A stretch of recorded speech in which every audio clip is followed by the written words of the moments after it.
बिस्मिल्लाहिर्रहमानिर्रहीम। अस्सलामु अलैकुम वरहमतुल्लाहि वबरकातुहू। मौत के वक्त कलमा तय्यब यानी ला इलाहा इल्लल्लाह किसको नसीब होता है? ला इलाहा इल्लल्लाह पढ़ने की फजीलत। ला इलाहा इल्लल्लाह वो कलिमात हैं जिसके बहुत से फ़ज़ाइल हैं। ये कुरान की कई आयतों का हिस्सा है। ला इलाहा इल्लल्लाह की अहमियत और फजीलत में अल्लाह ने उसके अंदर कमो बेश 70 बड़े बड़े अजीम फ़ज़ाइल रखे हैं। हज़रत अनस रज़ी अल्लाह अन्हु फरमाते हैं कि एक दिन मैं रसूल अल्लाह सल्लल्लाहु अलैहि वसल्लम की मैयत में एक पहाड़ पर पहुंचा। वहां दो गाना नफिल अदा किए, फिर किबला रू बैठे बैठे रसूल अल्लाह सल्लल्लाहु अलैहि वसल्लम ने ला इलाहा इल्लल्लाह का विर्द शुरू फरमा दिया। यहाँ तक कि आपकी आंखों से आंसू बहने लगे, आपकी रीश मुबारक तर हो गई, आंसू सीने और जानों पर गिरने लगे। आपकी ये रिक्कत अंगेज कैफियत देखकर मैं भी रोने लगा। रसूल अल्लाह सल्लल्लाहु अलैहि वसल्लम फरमाया, अनस मैं तुम्हारी आंखों में नमी देख रहा हूँ। मैंने अर्ज किया, आपके आंसू ने मुझे भी रुला दिया है। इस पर रसूल अल्लाह सल्लल्लाहु अलैहि वसल्लम ने फरमाया, बशारत है उस शख्स के लिए जिसकी जुबान जिक्र इलाही से तर रही है और उसकी आंखें आंसू से पुर। मुस्लिम की रिवायत है, हज़रत उस्मान रज़ी अल्लाह अन्हु फरमाते हैं कि रसूल अल्लाह सल्लल्लाहु अलैहि वसल्लम ने इरशाद फरमाया, जो शख्स इस हाल में मरे कि उसे ला इलाहा इल्लल्लाह का इल्म यकीन हो तो वो जन्नत में जाएगा। ला इलाहा इल्लल्लाह पे जिसकी ज़िंदगी गुजरी और मौत आई तो वो जन्नत में जाएगा। हदीस में आता है कि एक शख्स जिसके 99 दफ्तर जो गुनाहों से भरे हुए होंगे, हर रजिस्टर का साइज, हर नामा आमाल का साइज जमीन से लेकर आसमान तक खोला जाएगा। 99 ऐसे रिजल्ट फुल होंगे गुनाहों से और सब का हिसाब व किताब होगा। अल्लाह ताला कहेगा उसका भी हिसाब व किताब किया जाएगा। वो शख्स कहेगा, अल्लाह मेरा क्या हिसाब है, क्यों मजाक उड़ा रही हैं, मेरा 99 दफ्तर गुनाहों से फुल है, अब क्या होगा? अल्लाह कहेंगे आज इंसाफ का दिन है, जरा बराबर भी ना इंसाफी नहीं होगी। फरिश्तों को हुक्म होगा, जाओ उसकी जो नेकी है उसे दे दो। एक छोटा सा पेपर होगा जिसे उसे दे दिया जाएगा। हदीस में आता है, मतलब 99 रजिस्टर तो फुल है गुनाहों से, ये लिख के दे दिया गया।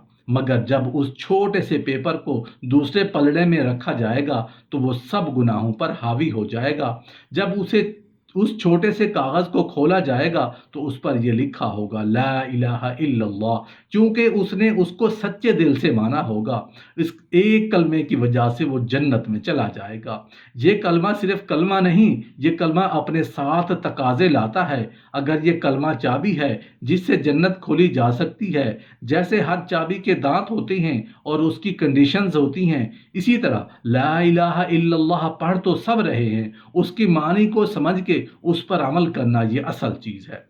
ला इलाहा इल्लल्लाह सबसे अफजल जिक्र है। हज़रत अबू हुरैरा रज़ियल्लाहु अन्हु रावी हैं। जामे तिर्मिज़ी की हदीस है कि नबी करीम सल्लल्लाहु अलैहि वसल्लम ने फरमाया, जब बंदा सच्चे दिल से ला इलाहा इल्लल्लाह कहता है तो उसके लिए जन्नत के दरवाजे खोल दिए जाते हैं, यहाँ तक कि वो अर्श तक पहुँच जाता है, बशर्ते के कबीरा गुनाहों से बचता रहा हो। कबीरा गुनाहों से बचने की बहुत ज़्यादा फजीलत है।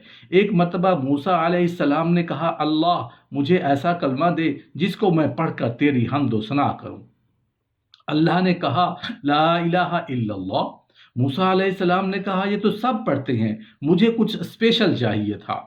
अल्लाह ने कहा, मूसा क्या तुम उसे मामूली समझते हो? अगर पलड़े में मीज़ान में सारी कायनात एक तरफ हो जाए और दूसरी तरफ सिर्फ ला इलाहा इल्लल्लाह रख दिया जाए तो ला इलाहा इल्लल्लाह का पढ़ना भारी हो जाएगा। इब्ने जहान की रिवायत है कि नबी करीम सल्लल्लाहु अलैहि वसल्लम ने फरमाया, बेहतरीन जिक्र ला इलाहा इल्लल्लाह और बेहतरीन शुक्र अफजल शुक्र अल्हम्दुलिल्लाह है। एक रिवायत में फरमाया, बेहतरीन जिक्र अफजल जिक्र ला इलाहा इल्लल्लाह और बेहतरीन दुआ अफजल दुआ अल्हम्दुलिल्लाह अफजल शुक्र है।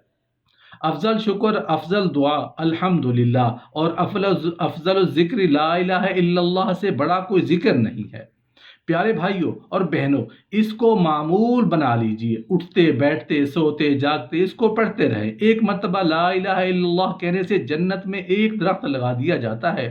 جامع ترمذی کی روایت ہے، عبداللہ بن مسعود رضی اللہ عنہ فرماتے ہیں، نبی کریم صلی اللہ علیہ وآلہ وسلم نے فرمایا، معراج کی رات ابراہیم علیہ السلام سے میری ملاقات ہوئی تو انہوں نے کہا، اے محمد صلی اللہ علیہ وآلہ وسلم، میری طرف سے اپنی امت کو سلام پہنچانا اور انہیں بتانا جنت کی زمین بڑی زرخیز ہے اور اس کا پانی بڑا ثمر آور ہے، بہت ہے، اس کی جگہ خالی ہے، اور اس میں درخت لگانا ہے، اس کی جگہ خالی ہے۔ اپنی امت سے کہو اس میں اگر درخت لگانا ہے تو کہو الحمدللہ۔ کیا کہو؟ وہ کہتے ہیں کہ اگر یہ کلمات کہیں گے تو اس کی زمین پر جو ہے درخت لگ جاتے ہیں، اور ہم سبحان اللہ الحمدللہ تو یہ کلمے پڑھنے سے درخت لگ جاتے ہیں۔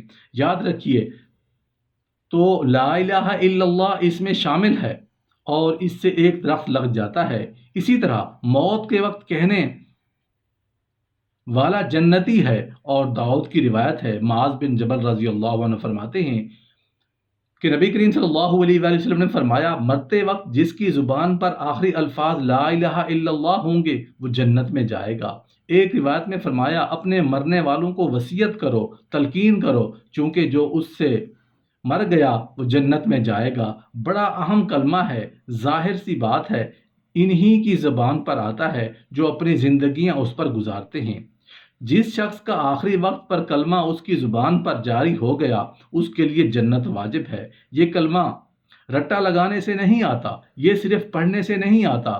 جس کا کلمے پر ایمان ہو، جو اس کلمے کو دنیا کی سب سے بڑی دولت سمجھتا ہو، جو اس کلمے کے تقاضوں کو پورا کرتا ہو، جس کا اس کلمے پر یقین ہو کہ میری دنیا کل کائنات صرف یہ کلمہ ہے، اگر یہ نہیں تو میری کوئی حیثیت نہیں، کائنات کی سب سے بڑی نعمت کلمہ توحید کو سمجھتا ہو، پھر یہ بے ہوش پڑا ہو، پھر ہوش بھی نہیں تو اللہ اس کی زبان پر کلمے کو جاری کر دیتے ہیں۔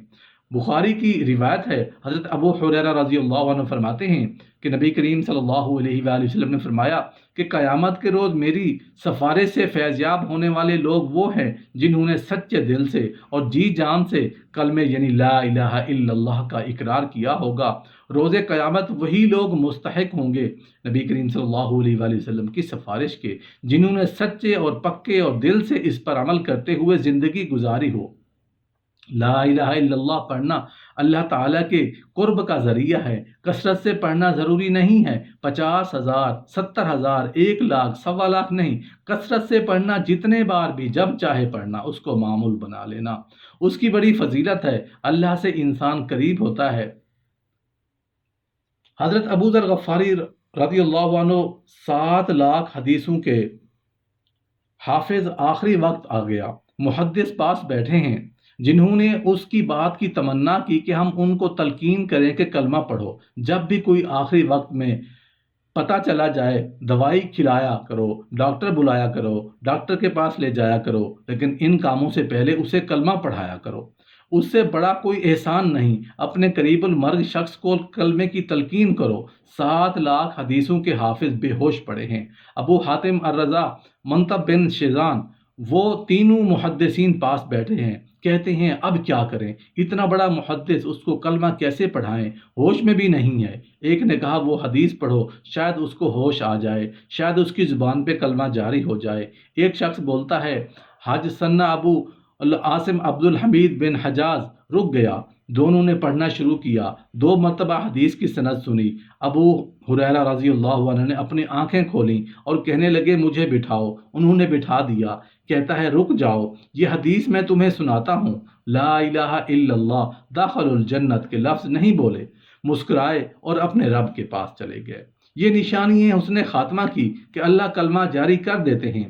ابو بکر بن ایاز رحمۃ اللہ علیہ جب آخری وقت آیا، بیٹا بھی رو رہا ہے، بیٹی بھی رو رہی ہے، بیوی بھی رو رہی ہے، بیٹا کس بات کا رونا؟